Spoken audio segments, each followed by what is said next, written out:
fakta yang terungkap terkait dengan sebelum mutasi jabatan 2021 ada mutasi jabatan juga di 2020. Nah, yang mana di situ menurut keterangannya juga memberikan sejumlah uang.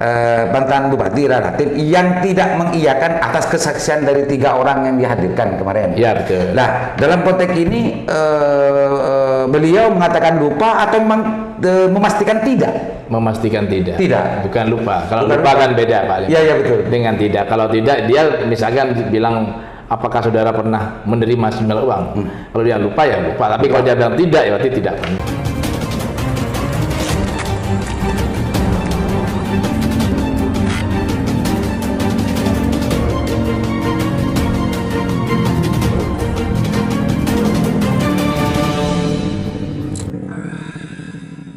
Assalamualaikum warahmatullahi wabarakatuh. Kembali kepada saya Lam Hari di acara Sansan. Pemirsa, sebagaimana janji saya sebelumnya, saya akan sering mengundang para pihak yang bisa saya akses gitu ya, terkait dengan giat KPK di Kabupaten Bangkalan. Hari ini saya undang kembali Bapak Bakhtiar sebagai kuasa hukum dan pengacara dari 3 terdakwa yang hari ini sedang berlangsung rangkaian persidangan sampai sekarang sedang berlangsung. Assalamualaikum Pak Bakhtiar. Waalaikumsalam Pak Aliman. Ini menarik. Kemarin saya sempat mengundang Pak Arisan karena memang Pak Arisan sebelumnya itu sempat saya dengar bahwa beliau menjadi salah satu dari pengacara yang menangani Pak Bupati. Ya. Tapi pembicaranya saya sempat mengkonfrontasi dari apa yang Pak Bakhtiar jelaskan di sini sebelumnya, bahwa ini bukan lagi, ini titik tekannya dulu kan gini, ini bukan lagi kasus jual beli nama bupati. Nah, justru Pak Arisan pun kemarin mengiyakan apa yang dikatakan Pak Bakhtiar waktu pertemuan kita sebelumnya. Oke, Pak Bakhtiar, kemarin kan tim Lingkar Yatim tidak sempat ke sana tuh, tidak sempat ke pengadilan. Ya. Dan ceritakan dong apa yang sebetulnya yang terjadi di situ, selain yang sudah disampaikan Pak Bakhtiar sebelum kita di episode sebelumnya. Siapa saja kemarin saksi-saksi yang dihadirkan oleh pihak KPK, atau apa saja sebetulnya hal yang menarik untuk dibagikan ke publik. Silakan Pak Bakhtiar. Ya, baik Pak Aliman, terima kasih. Jadi terkait dengan proses persidangan gratifikasi yang ditangani oleh KPK yang sekarang sudah bergelinding ke Pengadilan Tindak Pidana Korupsi pada Pengadilan Negeri Surabaya. Ini sudah memasuki acara pemeriksaan saksi. Jadi sudah beberapa kali persidangan, saksi-saksinya sudah diperiksa, baik itu Pak Sekda, Pak PLT, BKD, maupun saksi-saksi lainnya. Terakhir kemarin itu meriksa Pak PLT Bupati, Pak Muhni, terus kemudian ex mantan Bupati Bangkalan Pak Abdul Latif Amin Imron. Relatif, ya. Kemudian kemarin bersamaan berarti. Bersamaan. Wah, ini menarik Mas. Ini banyak yang belum tahu dan ngerti. Kita akan lebih menarik ketika mau mendengarkan apa sebetulnya persaksian yang diberikan oleh ex Bupati Pak Latif dan juga Pak Muhni. Lanjut Pak Bakhtiar. Kemarin ada 4 saksi yang dihadirkan oleh KPK. Ya, Pak Bupati, Pak PLT Bupati Pak Muhni, kemudian ex mantan Bupati Bangkalan Pak Latif, kemudian itu ada Pak Alifin, kemudian ada Pak Noval dari BKD. Oh, Pak Alifin ini dari mana nih? Pak Alifin dari PU. PU. Jadi di situ seperti apa yang saya sampaikan sebelumnya. Gimana? Pak Liman, bahwasanya berdasarkan fakta-fakta persidangan sampai terakhir kemarin, bahwasanya seperti yang saya sampaikan di awal, bahwasanya klien kami ini, para terdakwa ini tidak ada niatan untuk membayar, tapi mereka memang diminta untuk membayar, dan itu pun berdasarkan keterangan saksi sudah bukan menjadi rahasia umum di Kabupaten Bangkalan. Itu sempat dikonfrontir ke pihak, kan atasannya tidak hanya Bupati. Ya. Artinya dalam konteks kasus yang didampingi oleh Pak Bakhtiar, tiga Pak Wildan, Pak Agus dan Pak Pak siapa satu? Pak Wildan, Pak Agus, dan Pak Takim. Pak Takim ini kan atasnya bukan hanya Pak Bupati, di situ ada sekda, di situ ada yang lain. Lah Pak Bakhtiar sebelumnya itu kan bilang bahwa ini adalah bahasa yang saya tangkap ya, bisa dikoreksi. Ini adalah masuk ke dalam pasal 12 dalam konteks pemerasan dari atasan ke bawahan, dan klien yang didampingi Pak Bakhtiar ini tidak punya kuasa untuk menolak gitu. Kita kira-kira begitu kan. Nah, atasan di sini di fakta persidangan siapa ini atasan di sini? Kalau atasan di sini kan seperti yang saya sampaikan itu Pak Liman, bahwasanya sebelum lelang jabatan ini dibuka, Pak Nono, Pak Sekda maupun Pak Latif itu sudah bertemu. Oh, berarti semua atasan di sini dianggap semuanya berarti ya? Iya, kalau berdasarkan fakta persidangannya mereka bertemu bertiga. Bertemu bertiga, barulah mereka merencanakan untuk membuka lelang jabatan siapa yang akan dijadikan pengantin. Nah, ternyata berdasarkan fakta persidangan mereka ini dipaksa Pak Liman untuk mendaftar, dan mereka pun tidak tahu bahwasanya mereka akan ditunjuk sebagai kepala dinas, dan mereka hanya mengikuti sesuai dengan prosedur yang ada. Dipaksa untuk mendaftar karena mungkin ada keterbatasan orang yang banyak tidak mendaftar atau bagaimana ini? Enggak, jadi karena mereka ini sebenarnya dari segi kualitas keilmuan maupun dari pengalamannya mereka memang layak untuk menjadi kepala dinas. Termasuk juga kepangkatannya, eselonnya ya. Ya, dan berdasarkan faktanya memang mereka ini kalau secara kedinasannya mereka kemampuannya tidak diragukan, dan memang mereka layak untuk menjadi kepala dinas. Jadi awalnya di situ, dan itu terkonfirmasi di persidangan. Terkonfirmasi di persidangan. Atasan kemarin Pak Bakhtiar kan belum sempat menegaskan gitu kan bahwa ini adalah atasannya, dipaksa atasnya masuk ke dalam kategori paradigma pasal 12 dalam konteks ini adalah pihak korban, gitu kan. Lah atasan di sini fakta atau konfirmasi di persidangan menurut Pak Bakhtiar bukan ini satu, justru atasan semuanya ini bertemu gitu ya. Bertemu. Ini Pak Pak Sekda, Pak dan ini bertemu semua untuk menjadi pengantin, dan kebetulan kena ke kliennya. Ibaratkan mungkin bagi yang ikut asesmen tidak lolos, mungkin dia merasa bersyukur tidak lolos.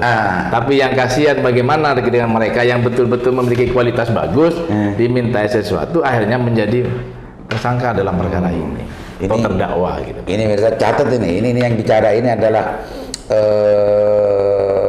presentasi dari klien yang didampingi. Artinya bisa saja orang lain, pihak lain mempunyai paradigma dan perspektif yang berbeda. Artinya bisa dikatakan semua pihak ini sebetulnya ya terlibat dan semua ada aktif gitu. Tapi dalam perspektif persidangan yang dilihat, disaksikan, bahkan diikuti langsung oleh Pak Bakhtiar adalah semacam yang barusan disampaikan. Artinya kliennya tidak aktif dan bahkan menjadi korban. Dan yang lebih lucu lagi Pak Liman, ini berdasarkan fakta persidangan bahwasanya sudah bukan menjadi rahasia umum lagi di Bangkalan. Untuk naik eselon harus bayar. Itu dicatat itu. Dan makanya sekarang kayaknya sudah mulai berkembang ke situ. Jadi, maksudnya berkembang bahwasanya kayaknya KPK mulai memanggil pejabat-pejabat yang mulai naik eselon 4, eselon 3 maupun eselon 2. Artinya Pak Bakhtiar ingin mengatakan bahwa dalam konteks ini ketika melihat persidangan dan juga sudah hasil BAP yang ada, KPK sekarang tidak mencukupkan terhadap 5 ini. Iya. Potensial untuk ada tersangka-tersangka yang lain. Saya mungkin bisa ada seperti itu, tapi yang pasti potensi untuk menggali bahwasanya dalam lelang jabatan selalu ada uang yang harus diberikan. Iya, artinya kan gini, publik ini kan begini Pak Bakhtiar, publik ini pengertian sederhananya kalau sudah menjadi rahasia umum, bahkan yang kesimpulan itu datang dari persidangan gitu ya, dalam di persidangan tidak salah ketika ada kesimpulan bahwa ini akan tidak mungkin cukup hanya 5 terdakwa sekarang yang sedang disidangkan, Pak. Ya kan gitu Pak ya. Betul Pak Leman. Jadi kemarin itu lucunya lagi sudah ada tabel Pak muncul. Kalau kasih sekian, kalau kabit sekian, kalau dinas sekian. Oh, tabel harga. Wow. Jadi bukan jual beli apa. Sudah ada tabelnya sendiri ya. Makanya kemarin muncul seperti itu. Makanya saya kaget juga loh. Saya orang Bangkalan kok tidak pernah dengar. Tabel itu muncul dari keterangan saksi-saksi. Iya, makanya kalau misalkan kasih berapa, Kalau kabit berapa itu muncul. Itu muncul begitu saja dari saksi-saksi atau itu sudah menjadi catatan yang dilakukan BAP yang Pak Bahtiar punya itu? Di BAP waktu itu tidak sebegitu mendetail, ada. Tidak, tapi kalau di fakta persidangan dijelaskan. Gitu. Oke, Pak Bahtiar, ini menarik. Kalau kemarin Pak yang dipanggil ada 4 ya Pak Bahtiar ya, ada 4, ada PLT Bupati Pak Muhni dan juga ada mantan Bupati Pak Latif. Apa yang menarik dari kesaksian para beliau ini Pak Bahtiar? Jadi yang menarik itu kemarin ada fakta yang terungkap terkait dengan sebelum mutasi jabatan 2021, ada mutasi jabatan juga di 2020. Nah, yang mana di situ menurut keterangannya juga memberikan sejumlah uang. Oh, iya, asesmen sebelumnya. Asesmen sebelumnya juga memberikan. Gitu. Wow, itu hadir meluncur dari kesaksian dari siapa, pihak mana ya? Dari Pak. Sebenarnya itu sudah muncul dari awal, muncul ya? Pak. Kemarin juga dipertegas juga oleh yang 4 ini. Yang 4 ya. Ini pemirsa. Bukan yang 4 Pak, karena waktu itu Pak Bupati tidak menyampaikan Pak. Pada hal ini Pak Latif tidak menyampaikan gitu, tapi dari Pak PLT yang menyampaikan. Oh, PLT. Ini pemirsa. Ini catat lagi, ini menarik ini. Ini informasi yang belum sampai kepada publik Bangkalan. Kalau Pak Bahtiar ini kan sudah ada di dalam pastinya. Selain ini kan menarik Pak Bahtiar. Barusan kok bilang bahwa Pak Bupati tidak menyampaikan begitu, emangnya Pak Bupati tidak mengiyakan kesaksian yang diberikan oleh ketiga saksi yang dihadirkan kemarin? Kemarin ini kan Pak Bupati Latif ini kan sebagai saksi, artinya keterangannya berbeda dalam persaksiannya. Sebelum masuk ini, Pak Latif kemarin dihadirkan ke Surabaya atau bagaimana? Online, jadi Pak Latif posisinya ada di Jakarta. Oh, di online. Di online kan. Jadi kalau yang 3 yang dihadirkan di persidangan. Secara langsung. Tapi yang pasti pihak para saksi ini kan bisa berkomunikasi langsung dengan begitu ya. Jadi artinya sama-sama bisa mendengarkan ketika Pak PLT menyampaikan keterangannya, Pak Latif pun juga mendengarkan. Begitu juga sebaliknya Pak Latif memberikan keterangan, yang saksi yang lainnya juga mendengar. Kalau yang 3 memberikan kesaksian tidak sama dengan apa yang diberikan atau setidaknya ditolak gitu ya, oleh Latif dalam konteks ini ex bupati, dalam konteks apa saja yang tidak diiyakan dan dalam konteks apa saja yang tidak diiyakan, Pak? Yang tidak diiyakan terkait dengan bahwasanya Pak Latif meminta sejumlah uang kepada 5 terdakwa, kemudian Pak Latif menerima uang dari yang lainnya juga itu tidak dibenarkan. Tidak dibenarkan. Ya, dan juga Pak Latif tidak pernah menyuruh atau menerima sesuatu dari Erwin. Oh, dari Erwin. Jadi anunya tidak pernah seperti itu. Dan terkait dengan masalah 150 untuk komisioner KPU, itu Pak Latif juga tidak pernah menyuruh. Tidak pernah menyuruh. Ya. Intinya banyak hal yang dibantah gitu ya. Banyak hal yang dibantah. Jadi bertolak belakang dengan keterangan saksi. Keterangan saksi-saksi. Pak Bahtiar sebagai orang yang sudah berpengalaman di persidangan itu kan, ketika ada sesuatu yang tidak terkonfirmasi di situ, apa sebetulnya biasanya yang selama Pak Bahtiar mengikuti persidangan itu, ketika ada hal-hal yang tidak sama, tidak terkonfirmasi dan bahkan antara satu menolak, satu menerima, biasanya apa yang bisa dilakukan hakim atau para pihak di situ, Pak? Jadi kemarin majelis hakim itu juga sudah menyampaikan kepada saksi bahwasanya dalam memberikan kesaksian di dalam persidangan mereka akan dibawa sumpah. Ya, betul. Apalagi artinya harus jujur gitu kan? Perkaranya perkara tipikor tidak pidana korupsi. Ada diatur juga di Undang-Undang Tidak Pidana Korupsi. Bagaimana terhadap saksi yang memberikan keterangan palsu di bawah sumpah. Itu konsekuensi hukumnya diatur di pasal 22. Kemarin oleh penyidik jaksa KPK juga sudah disampaikan. Apa itu pasal 22 itu apa? Pasal 22 itu memberikan keterangan palsu di bawah sumpah. Yaitu konsekuensi hukumnya ancaman hukuman minimal 3 tahun, maksimal 12 tahun. Oh, berat juga, Pak. Artinya kalau mau tidak mengakui atau berpura-pura tidak tahu atau memberikan kesaksiannya palsu dengan sengaja di situ kan itu konsekuensinya. Dalam konteks ini antara Latif dan juga para saksi yang dihadirkan ini kan tidak sinkron nih. Pasti ada hal yang jangan-jangan memang lupa. Bisa jadi. Lupa kan boleh kan kalau lupa. Karena saksi ini tidak bisa dipaksa, Pak. Iya. Artinya dia memberikan keterangan sesuai dengan apa yang dia ketahui, apa yang dia lihat, apa yang dia dengar. Yang Pak Bahtiar katakan, yang Pak Bahtiar ceritakan tadi itu dalam konteks ini akan mantan Bupati Relatif yang tidak mengiyakan atas kesaksian dari 3 orang yang dihadirkan kemarin. Ya, betul. Nah, dalam konteks ini beliau mengatakan lupa atau memastikan tidak? Memastikan tidak. Tidak. Bukan lupa. Kalau Bukan lupa lupa. kan beda, Pak. Iya, iya betul. Dengan tidak. Kalau tidak, dia misalkan bilang, apakah saudara pernah menerima sinyal uang? Kalau dia lupa ya lupa. Tapi kalau dia bilang tidak, ya berarti tidak pernah. Nah itu kan itu berkonsekuensi kan. Iya. Artinya dalam konteks ini Pak Bahtiar, ini logika sederhana, bukan orang hukum. Antara para saksi yang dihadirkan dengan pihak relatif, ini pasti ada sesuatu yang tidak benar. Ada salah satu yang tidak benar gitu ya. Kalau lupa kan beda. Beda. Kalau sudah memastikan tidak, maka antara pihak yang mengatakan tidak dan yang iya, ini pasti ada yang tidak benar dalam konteks ini, bisa dikatakan berbohong kan begitu. Ini dari pihak Pak Bahtiar sebagai klien dari 3 terdakwa yang sedang disidangkan itu, ada peluang nggak dalam konteks ini untuk melakukan konfrontasi agar kesimpulan sebelum dalam pikirannya untuk bagaimana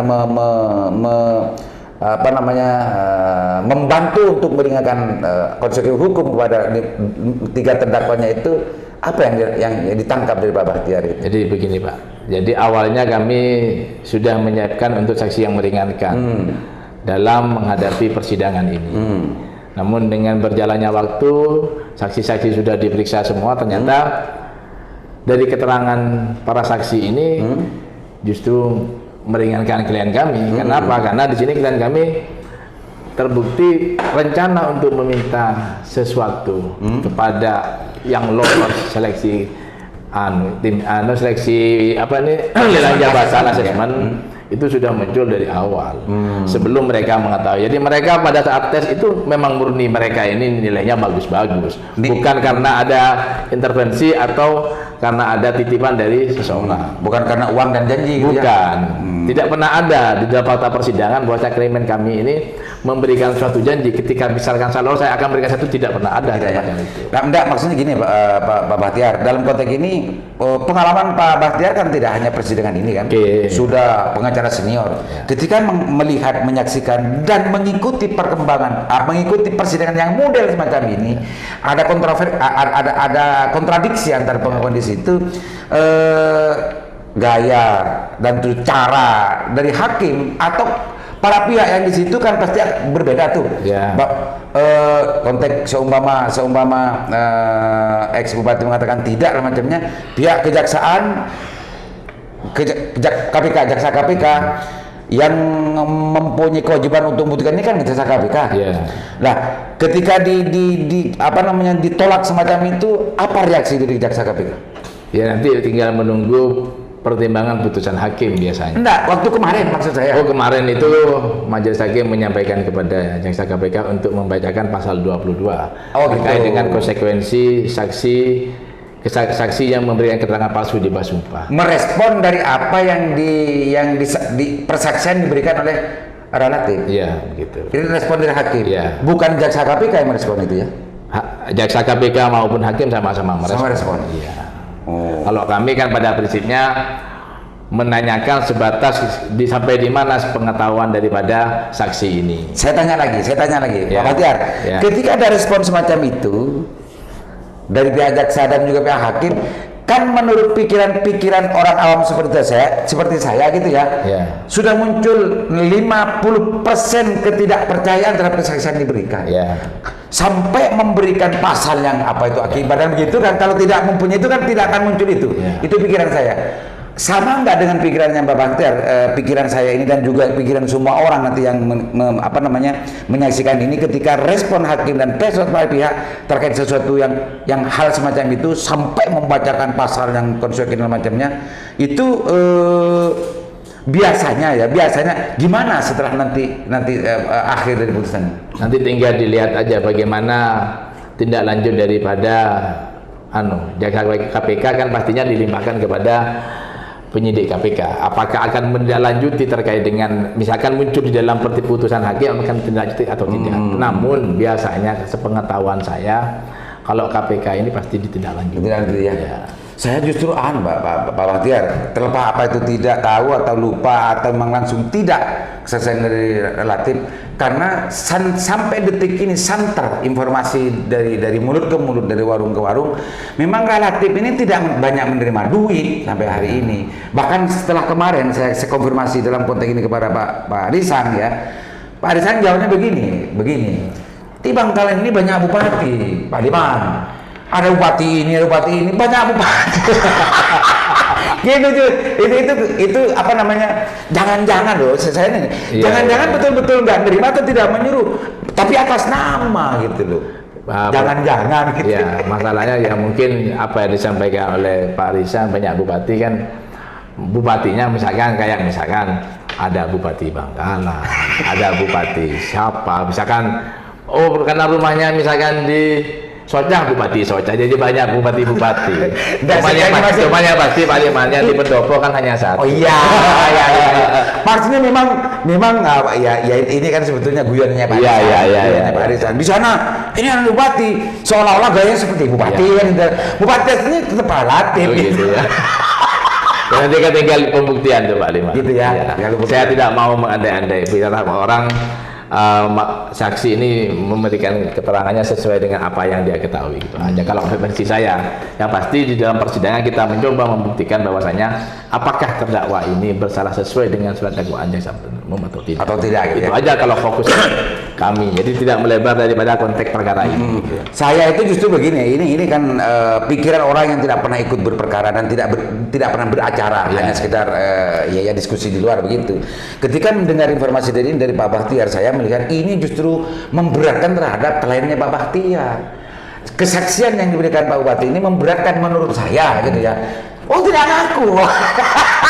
Nah, kenapa ini kok tidak tidak dilanjuti oleh pihak Bahtiar untuk dari pihak kliennya Pak Bahtiar minimal ya seumpama bisa saja kan kalau saya melihat dari proses perkembangannya persidangannya Pak Teddy ya Pak Teddy. Ya. Pak Bahtiar kan bisa minta kepada hakim untuk menghadirkan ahli forensik, ahli kejujuran, apa itu namanya itu, ahli jujur itu. Oleh detektor. Dan lainnya untuk memastikan ini nama membuka ya. Siapa yang bohong dari pihak ini kan gitu. Jadi Pak Liman, kami tidak perlu untuk membuktikan hal semacam itu. Tidak perlu. Kenapa? Karena saksi ini kan bukan hanya satu, tapi banyak saksi-saksi yang sudah diperiksa dalam persidangan ini. Dan semua keterangan saksi-saksi yang sudah diperiksa itu menjelaskan sangat menguntungkan bagi klien kami.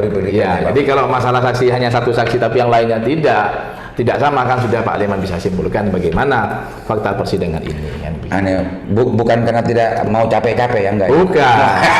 Artinya ketika misalkan menurut kami ini saya harus menghadirkan saksi yang meringankan, pasti saya hadir. Gitu. Tapi ketika menurut saya ini bahwasanya fakta persidangan sudah enak dan menguntungkan kita, ya sudah tidak perlu capek-capek.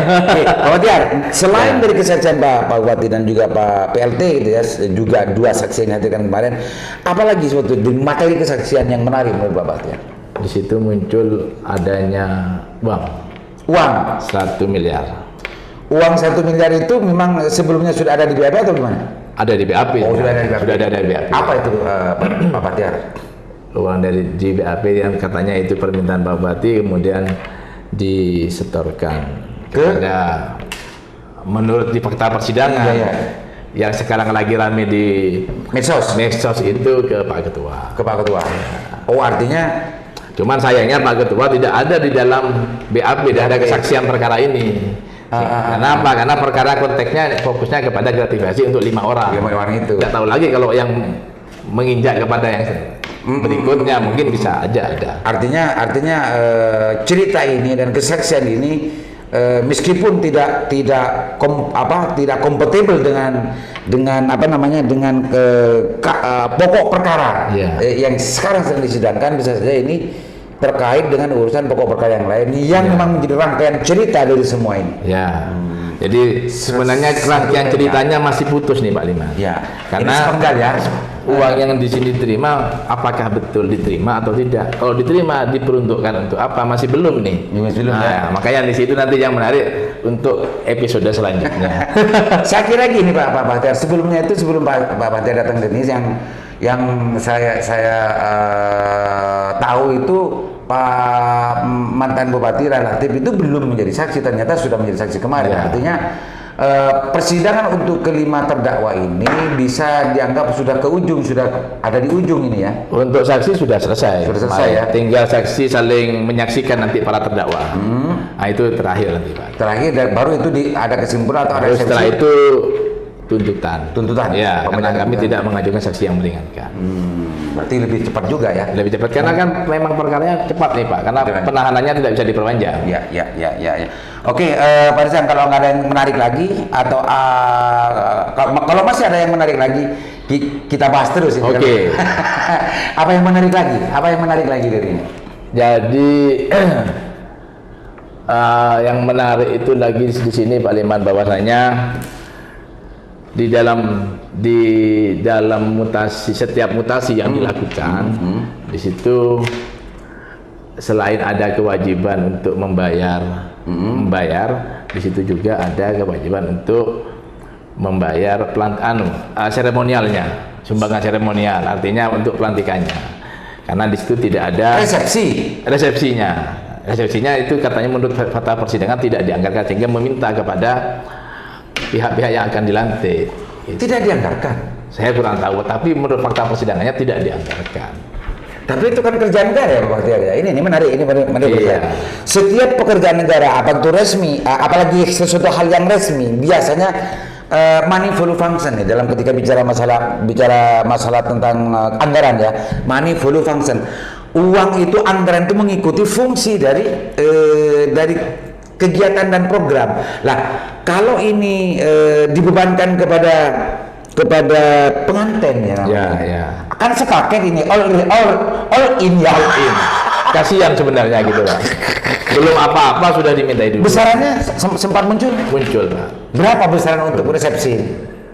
Kalau anunya 5 juta. 5 juta dari per orang untuk eselon 2, tapi kemarin untuk eselon 3 4 katanya sih tidak ada. Pak Bahtiar. Ya. Pak Bahtiar kan sudah lama tuh di Bangkalan. Sering tuh di Pendopo. Sering tuh Dulu. Sering tuh ada menyaksikan resepsi macam ini.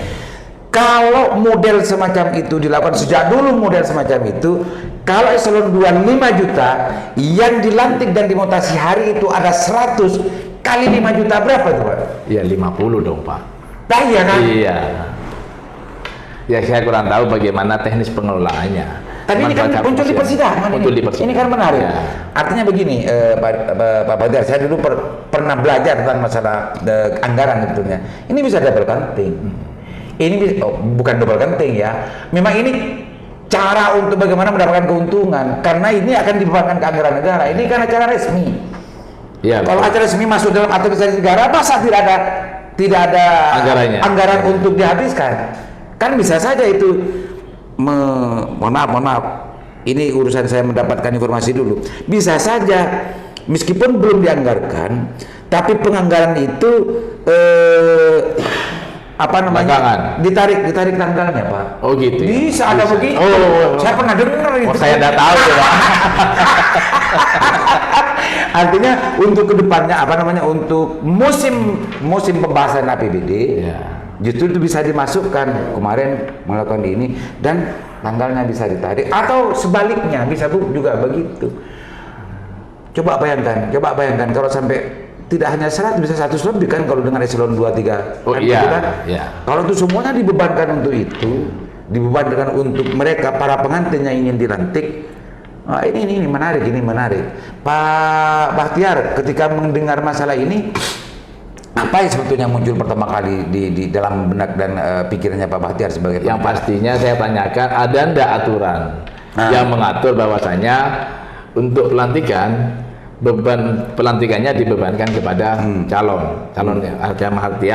calon kepala dinas, ada ndak? Nah, di situ ternyata memang tidak ada aturannya Pak. Oh, waktu kemarin tuh Pak Bahtiar sempat muncul itu ya? Ya, muncul seperti itu. Di pemikiran kami semua keterangan saksi-saksi yang sekiranya ini bagi kami ada yang harus saya gali keterangannya, saya pasti gali Pak. Nah, termasuk salah satu yang digali itu, ada aturannya enggak? Ya. Dia sudah mengaku tidak ada. Tidak ada. Nah, saya berharap di Bangkalan ini hal semacam ini hanya cukup terakhir kali ini dan tidak ada hal semacam itu lagi. Gitu ya. Ini menarik.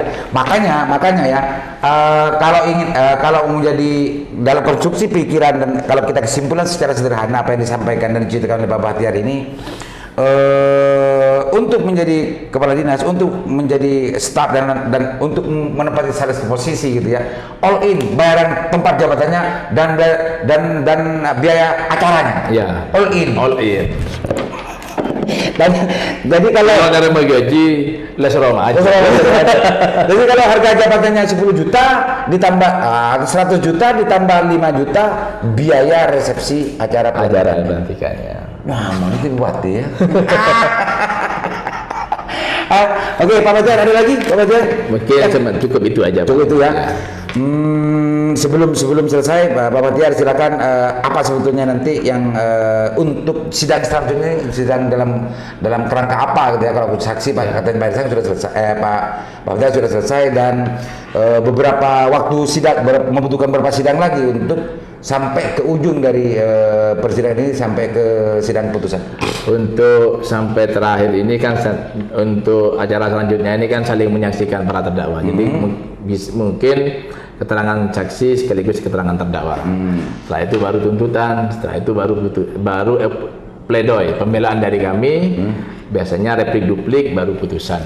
Berarti kurang 45 sidangnya? Ya, kurang lebih seperti itu ya.